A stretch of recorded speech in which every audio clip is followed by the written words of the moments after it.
भारत में health services तेजी से महंगी होती जा रही हैं। किसी बड़े या मझोले शहर में अस्पताल में 1-2 दिन बिता लिया तो खर्चा लाख के पार पहुंच जाता है। वही बीमारी अगर गंभीर हुई तो मानो बिल का मीटर चालू। इस अनचाहे खर्च से बचने में मदद करता है हेल्थ इंश्योरेंस। इसके होने पर आपको ना तो अस्पताल का बिल भरने के लिए अपनी बचत को तोड़ना पड़ता है, ना ही कर्ज के तले दबना पड़ता है।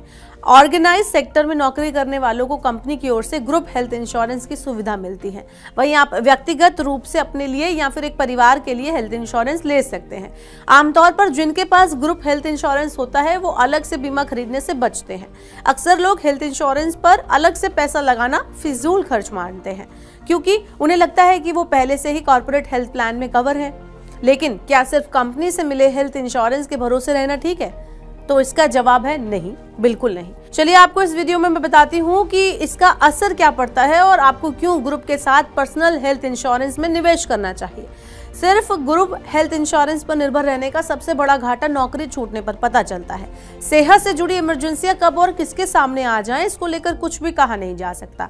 अगर आपको कंपनी से मेडिकल इंश्योरेंस मिला भी है तो सिर्फ उसके भरोसे रहना ठीक नहीं है। इसकी वजह यह है कि जब भी आप कंपनी छोड़ते हैं, रिटायर होते हैं या किसी भी वजह से आपकी नौकरी चली जाती है तो ऐसी सिचुएशन में आप उस कंपनी से मिले हेल्थ इंश्योरेंस कवर का हिस्सा नहीं रहते हैं। इसलिए एक हेल्थ इंश्योरेंस अलग से तो आपको और हमें जरूर लेना चाहिए।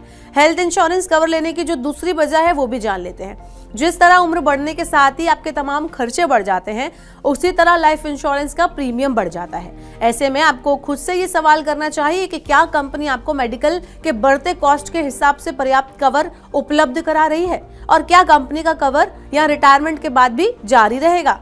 ज्यादातर लोगों को इसका जवाब ना में ही मिलेगा। इन दोनों ही प्रॉब्लम्स को हल करने के लिए आपको अलग से हेल्थ इंश्योरेंस पॉलिसी जरूर खरीदनी चाहिए।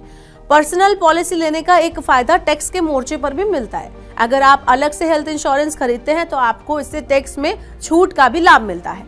आयकर अधिनियम की धारा 80D के अनुसार आप 1 साल में वरिष्ठ नागरिकों के लिए पॉलिसी पर प्रीमियम के लिए 50,000 रुपए और परिवार के अन्य लोगों के लिए 25,000 रुपए के भुगतान पर टैक्स कटौती का लाभ ले सकते हैं। पर्सनल पॉलिसी और ग्रुप बीमा पॉलिसी में क्लेम के टाइम पर सबसे पहला अंतर जो दिखाई देता है वो है क्लेम के बाद वेटिंग पीरियड। ग्रुप पॉलिसी में आमतौर पर वेटिंग पीरियड नहीं होता, जबकि पर्सनल स्वास्थ्य बीमा पॉलिसी में सामान्य स्थिति में ये 30 से 90 दिनों तक हो सकता है और वेटिंग पीरियड समाप्त होने तक कुछ खास बीमारियों को कवर तक नहीं किया जा सकता।